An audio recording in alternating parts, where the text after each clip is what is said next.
This story is going to take us to one of the most haunted roads, not just in America, but in the entire world. It's known as Zombie Road. It's located in a town called Willwood, just outside of St. Louis, Missouri. And for you daredevils and paranormal investigators, I'd think twice before you rush out and explore this road. Because I'm telling you guys, this stretch will leave you forever changed. Before gaining its infamous name, Zombie Road, it was known as Laurel Ford Road. This road was first created by the Native American tribes who lived in the area at the time. They would walk this route every single day, and over time, the path was slowly formed. Then, in the 19th and early 20th centuries, it served as a path to the Merrimack Highland Quarries. It was located close to the Pacific Railroad tracks, and it served as a crucial route for the Glencoe Marble Company, which was a popular mining company that dug out limestone deposits and other precious metals all around the area. But over time, the railroads were used less and less, until they became completely obsolete. As grass overgrew the roads, locals started using it as a trail until it was renamed the Rock Hollow Trail in 2010.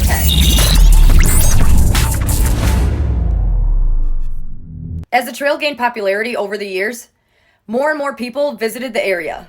And before you know it, eerie tales of paranormal sightings and supernatural events started to surface. Because of the history of accidents and the reports of eerie events, nobody has wanted anything to do with this road. They cannot find a single construction company, or anybody for that matter, to even work on this road. So, surprisingly, over the years, it has never been accommodated to even fit a normal-sized car on it. It's only open to pedestrians and bicyclists. So, if you ever want to see the road for yourself, then you better come prepared, because you're not going to be hiding in the car. You're going to be walking down the road, fully exposed and 100% vulnerable. And if that doesn't scare you enough, this road has such a history of accidents and hauntings. They completely close the entire road down every single night, and they don't reopen it until it's light out again. And if you get caught trespassing, you will be fined $1,000. But to be honest, nobody ever really gets caught out there, because the cops want nothing to do with it. They stay as far away as they possibly can. And despite the shocking name, nobody really knows where the name Zombie Road even came from. There's a couple different stories that bounce around the town, but to be honest, nobody knows which story is the true origin story. Some say it's because of a man named Zombie, who escaped from a mental hospital during a manic episode sometime in the 1950s. One night, he mysteriously vanished into the woods, and the only thing that they were ever able to recover was his bloody clothing. They looked and looked, but his body was never found. Some people say he started living in one of the old shacks, only coming out at night when he wants to. He's said to target teen lovers who venture down the road to find a place to be alone. And legend has it that after he died, he still continued to haunt the area, and he became known as the serial killer zombie.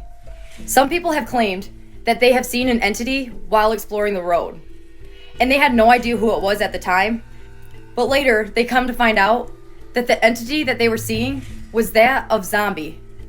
When they see pictures of the escaped patient, they completely freak out. It is literally a spitting image of the apparition that they saw earlier that day. And although some locals will swear by that origin story, others say the name has a completely different origin altogether. Some believe that one of the ghosts that is supposedly haunting this area is that of Della Hamilton McCulley. Della was a beautiful wife to one of the most influential judges around 1876. The legend says that she was walking to town one day when she was unexpectedly hit by a train. Everybody in the town was completely heartbroken, but nobody was as devastated as her husband. Some people believe that the name came to be after this terrible accident, because when they found her, they said her injuries were so gruesome, her remains were like a zombie. They had a hard time even identifying her. When it comes down to it, nobody will ever truly know what the road was named after. There's been so many tragedies and deaths and all around haunting things that have happened both on and near this road. So it's hard to pinpoint exactly what inspired the name. Despite the risks and all the backstories, some people just can't help but explore these haunted locations. And that, my friends, is the Booth brothers. Back in 2007, they decided to film a documentary called Children of the Grave, where they investigated old orphanages that were rumored to be haunted. One of these orphanages happened to be right next to Zombie Road. Legend has it, there was a terrible storm that blew through one night. The sky completely lit up with lightning. The children were all tucked in their beds, some asleep and some lying awake, listening to the terrifying storm raging outside. When all of a sudden, a lightning bolt struck the orphanage. The old and neglected building was quickly engulfed in flames, casting a ghastly glow over the night. Although the townsfolk fought as bravely as they could, the fire relentlessly destroyed everything in its way. By daybreak, the orphanage lay in ruins, completely destroyed by the fire. While some children managed to get out, the majority were trapped inside their rooms, unable to escape. As the years passed, the forest reclaimed the land, but the memories of the orphanage and its unfortunate residents lingered, refusing to fade away. Before you know it, people were intrigued by these ghost stories, so more and more visitors started to roll through. And as they did, more and more stories began to surface. Whispers of laughter and the soft patter of footsteps followed them through the woods, as if the children were playing a game of hide and seek. Some people would even say that they would catch a glimpse of a small shadowy figure darting between the trees, their laughter echoing in the stillness of the night. A haunting reminder of the lives cut tragically short. But the most heartbreaking story of them all were those who claimed to have heard the children crying through the night. As the rumors of these sightings became more and more frequent, people really started to believe that the spirits of the orphanage children still roamed near Zombie Road, seeking playmates among the living. And some people say that if you offer them a toy or a gift, they may find peace within themselves, and possibly they'll be able to pass over and finally rest in peace. And up until this point, this had been nothing but a legend. But people started taking it more seriously after the Booth brothers visited the area for their documentary. After they left the old orphanage, one of the men kept feeling a creeping sense of being watched, but every time he would look, there was nobody there. He was compelled by this unnerving feeling, so he went out by himself and he took a look around. And I don't know if it was a gut feeling or just instinct, but he reached for his camera and snapped a quick picture, hoping to capture something that his eyes were not able to see. Thankfully, he wasn't able to see the picture on the spot because, it was 2007 and they didn't really have iPhones back then. So he had to wait till later that night to develop the photo.